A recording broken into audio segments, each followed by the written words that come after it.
नमस्कार दोस्तों, आपका स्वागत है इनक्रेडिबल इंडिया अनवील्ड चैनल पर। आज हम आपके लिए लाए हैं world affairs by Unacademy के प्रशांत धवन सर के video independence day speech full analysis PM Modi's 5 year guarantee to make India a developed country. ये वीडियो बहुत ही महत्वपूर्ण और रोचक होगा, जिसमें हम भारतीय प्रधानमंत्री श्री नरेंद्र मोदी जी स्वतंत्र दिवस के भाषण में 5 साल के गारंटी दिए हुए हैं भारत को तीसरी बड़ी इकोनॉमी बनाने की और 2047 तक भारत को विकसित देश बनाने का। Original video link description box में है। तो चलिए बिना देर किए शुरू करते हैं और देखते हैं कि क्या है वीडियो में। नमस्कार and welcome you all to world affairs. मैं हूं प्रशांत धवन और यहाँ पे आप लोग बिल्कुल ठीक पढ़ रहे हैं। पीएम मोदीज 5 ईयर गारंटी, ये जो छोटी सी क्लिप है कुछ सेकंड्स की, ये देखिए, उसके बाद आगे बढ़ते हैं। और मैं आपको विश्वास दिलाता हूं, आने वाले 5 साल में मोदी का गारंटी है, देश पहले 3 वैश्विक इकोनॉमी में अपना जगह ले लेगा। ये पक्का जगह ले लेगा। तो जो 77th इंडिपेंडेंस डे है ये काफ़ी स्पेशल रहेगा, क्योंकि पहली बात तो गारंटीज मिली है कि बिल्कुल हम दुनिया की तीसरी सबसे बड़ी इकोनॉमी नॉमिनल जीडीपी के हिसाब से in terms of PPP, already हम दुनिया की 3rd लार्जेस्ट इकोनॉमी है। नॉमिनल जीडीपी के हिसाब से बहुत ही जल्द बन जाएंगे 3rd लार्जेस्ट। और पीएम मोदी ने ये जो गारंटी दी है देश को, साथ ही साथ और भी बहुत सारी बातें मेंशन करी अपने स्पीच में। ये सब हम जानेंगे, बहुत कुछ यहाँ पे आपको जानने को मिलेगा। मगर सबसे पहले ना कुछ बेसिक्स जान लो, जो बेसिक पॉइंट्स हैं जो आज के समय काफ़ी डिस्कस किए जा रहे हैं। सबसे पहली बात, थीम क्या है 77th इंडिपेंडेंस डे का? ये है नेशन फर्स्ट ऑलवेज फर्स्ट। उसके अलावा एक बड़ा इंटरेस्टिंग पॉइंट मैं आपको बताऊं, 15 अगस्त ना सिर्फ इंडिया के लिए, कई कंट्रीज के लिए स्पेशल है, क्योंकि इस तारीख को ना सिर्फ इंडिया, 5 और देशों को भी मिली थी आज़ादी। यहाँ पे आप देख पाओगे स्क्रीन पर, India, North Korea, South Korea, Bahrain, Liechtenstein, उसके अलावा रिपब्लिक ऑफ कॉन्गो, इन सब कंट्रीज को 15 अगस्त को मिली थी आज़ादी। अगर आप ये सोच रहे हैं wait, North Korea, South Korea को आज़ादी किससे मिली थी? जापान से मिली थी, जापानीज एम्पायर से इनको आज़ादी मिली थी। तो 15th अगस्त बहुत ही स्पेशल है फॉर वेरियस कंट्रीज। मगर गौर करने वाली बात यह है कि ज़्यादातर दुनिया ना 15 अगस्त को याद रखती है एज इंडियाज इंडिपेंडेंस डे। जो भी वर्ल्ड लीडर आप देख लो, जो भी स्पेस एजेंसी आप देख लो, सब लोग ना इंडिया को ही स्पेसिफिकली कॉन्ग्रेचुलेट कर रहे होते हैं। यहाँ पे आप देख पाओगे इमैनुअल मैक्रों, फ्रांस के प्रेसिडेंट, इन्होंने तो हिंदी में लिख दिया, स्वतंत्रता दिवस पर भारतवासियों को हार्दिक बधाई। फ्रेंच से सीधा हिंदी में बात कर रहे हैं, ऑफ कोर्स ट्रांसलेट करी होगी किसी ने, और इन्होंने यहाँ पर ये ट्वीट पब्लिश करी। और उसके अलावा आप देखो ऑस्ट्रेलिया के पीएम, रशिया के प्रेसिडेंट व्लादिमीर पुतिन, सब ने इंडिया को किया है कॉन्ग्रेचुलेट। यूएस में अभी रात चल रही है, जब वहाँ पे लोग उठेंगे तो मोस्ट प्रॉब्ली जो बाइडेन की तरफ से और लोगों की तरफ से भी इंडिया को कॉन्ग्रेचुलेट किया जाएगा। और जब मैं ये सारे डिटेल्स इकट्ठे कर रहा था, मैंने एक बात नोट करी, एक वैसे ही आपको इंटरेस्टिंग पॉइंट बता रहा हूं। एक एक्टर है अक्षय कुमार, आप सबको इनके बारे में पता होगा। ये एक टाइम पे अपनी लाइफ में कनेडियन सिटीजन बन गए थे, अब ये वापस इंडियन सिटीजन बन चुके हैं। एक आप कह लीजिए ऑस्पिशियस तारीख को इन्हें वापस अपनी नागरिकता मिल चुकी है। He is now an Indian citizen. Now अगर हम बात करें पीएम मोदी के स्पीच की, ये स्पीच बहुत लंबा था। पीएम मोदी ने ऑलमोस्ट 90 मिनट्स तक स्पीच दिया, वेरियस टॉपिक्स को कवर किया।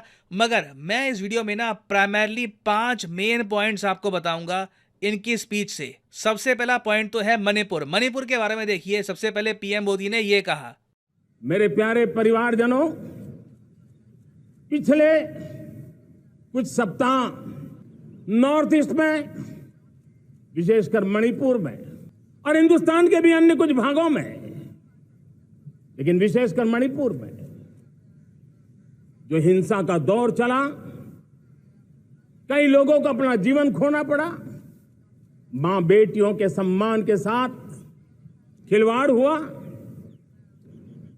लेकिन कुछ दिनों से लगातार शांति की खबरें आ रही हैं।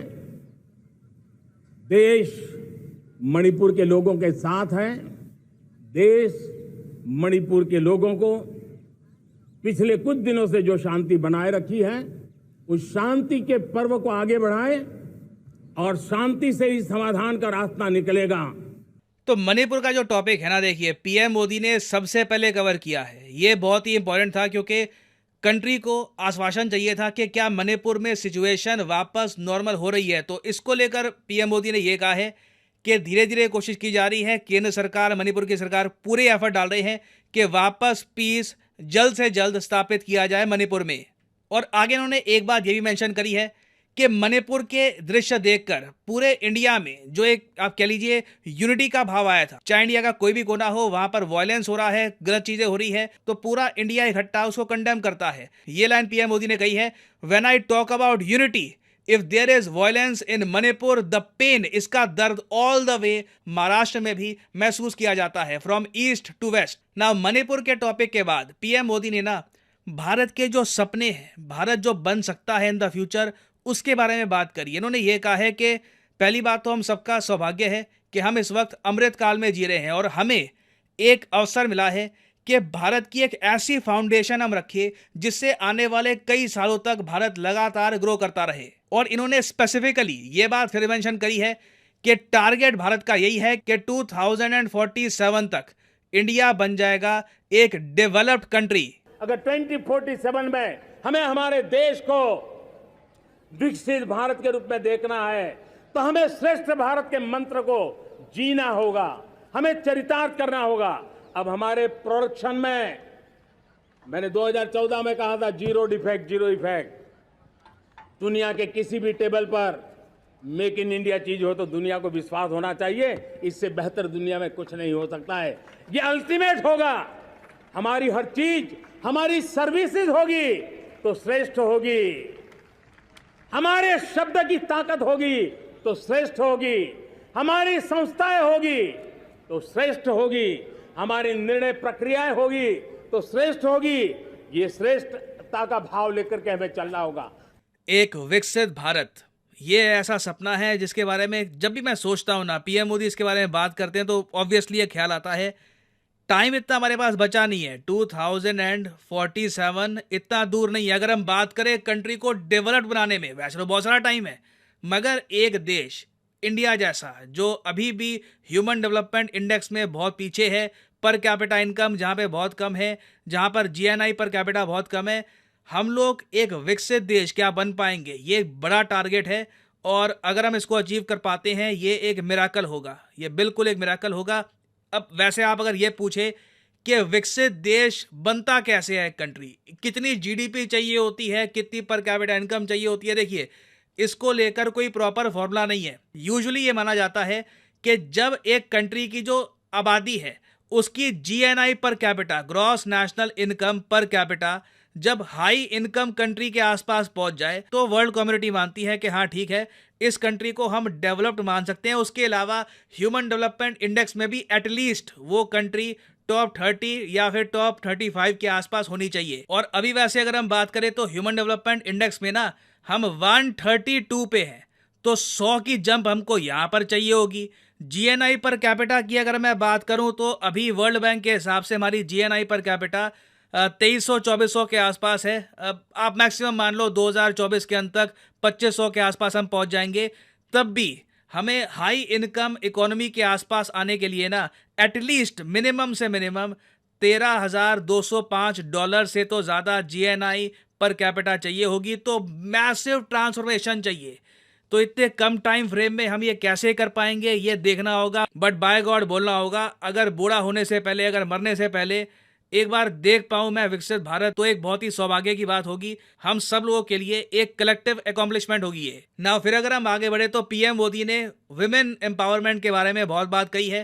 पहली बात तो देखिए, पीएम मोदी ने यह भी कहा है कि एक टारगेट रखा जाएगा कि देश में 2 करोड़ लखपति दीदीज बने। तो बेसिकली विमेन एमएसएमईज को सपोर्ट किया जाएगा, जो हमारी विमेन वर्कफोर्स है उनके लिए काम किया जाएगा। और ये स्पेसिफिकली कहा है पीएम मोदी ने विमेन के बारे में, विमेन एम्पावरमेंट के बारे में। मुझे अभी एक देश में दौरा कर रहा था, तो वहां एक बहुत ही सीनियर मिनिस्टर, उसने मुझे एक सवाल पूछा। उसने कहा, आपके यहां बेटियां साइंस और इंजीनियरिंग के विषयों की पढ़ाई करती हैं क्या? उसमें क्या था? मैंने उनको कहा, आज मेरे देश में लड़कों से ज्यादा बेटियां आज स्टेम यानी साइंस, टेक्नोलॉजी, इंजीनियरिंग और मैथ्स, अधिकतम भाग मेरी बेटियां ले रही है। तो उनके लिए अचरज था। ये सामर्थ्य आज हमारे देश का देख रहा है। और अब मेरा सपना है 2 करोड़ लखपति दीदी बनाने का, गांव में 2 करोड़ लखपति दीदी। और इसके लिए एक नया अभिगम भेजा। साइंस और टेक्नोलॉजी, हमारे गांव की महिलाओं का भी सामर्थ्य देखता हूं मैं, और इसलिए हम एक नई योजना सोच रहे हैं कि हमारे एग्रीकल्चर सेक्टर में टेक्नोलॉजी आए, एग्रीटेक को बल मिले। इसलिए विमेन सेल्फ हेल्प ग्रुप की बहनों को हम ट्रेनिंग देंगे, ड्रोन चलाने की, ड्रोन रिपेयरिंग की हम ट्रेनिंग देंगे, और हजारों ऐसे विमेन सेल्फ हेल्प ग्रुप को भारत सरकार ड्रोन देगी, ट्रेनिंग देगी, और हमारे एग्रीकल्चर के काम में ड्रोन की सेवाएं उपलब्ध हो। इसके लिए हम शुरुआत करेंगे। प्रारंभ हम 15,000 विमेन सेल्फ हेल्प ग्रुप के द्वारा ये ड्रोन की उड़ान का हम आरंभ कर रहे हैं। ओके, तो बहुत अच्छा लगा देखकर कि देश के पीएम ओपनली कह रहे हैं कि हमें स्टेम सब्जेक्ट्स को ज़्यादा प्रमोट करना होगा, स्पेशली अमंग वुमेन। स्टेम के बारे में आपको पता होगा, इसकी फुल फॉर्म है साइंस, टेक्नोलॉजी, इंजीनियरिंग और मैथमेटिक्स। मैंने आज से कुछ महीने पहले एक वीडियो बनाई थी जहां पर मैंने आपको दिखाया था कि ऋषि सुनाक जो यूके के पीएम हैं वो भी सेम बात कह रहे हैं कि स्टेम को हमें प्रमोट करना होगा, हमें इंश्योर करना होगा कि हमारे जो स्टूडेंट्स हैं ये अर्ली एज में मैथमेटिक्स सीखें। तो दुनिया में किसी भी देश में आप चले जाइए, स्टेम बहुत ही इंपॉर्टेंट बन गया है ग्रोथ के लिए। और वैसे ना देखो, इस टॉपिक पे मैं एक अलग से वीडियो बनाऊंगा। इंडिया में ना एक यूनिक ट्रेंड है, मैंने नोटिस किया है कि हमारे यहाँ ना साउथ में बहुत सारी पॉपुलेशन है, आई मीन मेजॉरिटी तो नहीं कहूँगा मैं, मगर फिर भी एक बड़ी आबादी है, वो लोग स्टेम सब्जेक्ट्स लेते हैं। मगर नॉर्थ में ना, मतलब आप कह लो यूपी में, राजस्थान कह लो, पंजाब के आसपास स्टेम सब्जेक्ट्स इतना लोग लेते नहीं है। ह्यूमैनिटीज़ पर ज़्यादा फोकस होता है, जो अपने आप में अच्छी बात है, ठीक है, ह्यूमैनिटीज़ पर भी फोकस होना चाहिए, मगर ओवरवेलमिंगली कई जगह तो मतलब स्टूडेंट्स का 70% के आसपास ही आप देखोगे तो ह्यूमैनिटीज़ को फॉलो कर रहा होता है। तो स्टेम सब्जेक्ट्स को देखिए, मैं कहूँगा विमेन में तो बिल्कुल, उसके अलावा ऑल टुगेदर नॉर्दर्न स्टेट्स में हमें प्रमोट करने की बहुत आवश्यकता है, क्योंकि इन्हीं सब्जेक्ट से फ्यूचर की जो जॉब्स हैं वो निकलने वाली है। अगर ट्रूली अपनी आबादी को स्किल्ड करना है ना, तो स्टेम सब्जेक्ट्स में उनकी पकड़ स्ट्रांग होनी चाहिए ना। इस सब के बाद देखिए, पीएम मोदी ने जो एक्सट्रीम वेदर कंडीशंस हैं इनको भी हाईलाइट किया है। हाल ही में आपको पता होगा, भारत में कई जगह बाढ़ हुई है, काफी डिस्ट्रक्शन हुई है। पीएम मोदी ने उसके बारे में कहा है कि जो डिस्ट्रक्शन हुई है देखकर काफी दुख लगा है, और कोशिश भारत की यही है कि in the future disaster management को हम और इम्प्रूव करें, ताकि एक्सट्रीम वेदर कंडीशंस में हमें इतना नुकसान ना हो। फिर देखिए, पीएम मोदी ने बात करी है विश्वकर्मा योजना के बारे में। विश्वकर्मा योजना देखिए, जो ट्रेडिशनल आर्टिसियंस हैं उनके लिए योजना स्टार्ट की जाएगी, और इस योजना में 13 से लेकर 15,000 करोड़ रुपए एलोकेट किए जाएंगे। मैं चाहता हूं पीएम मोदी ने जो कहा है इस योजना के बारे में, ये आप देखें। आने वाले दिनों में, आने वाली विश्वकर्मा जयंती पर एक कार्यक्रम हम लागू करेंगे।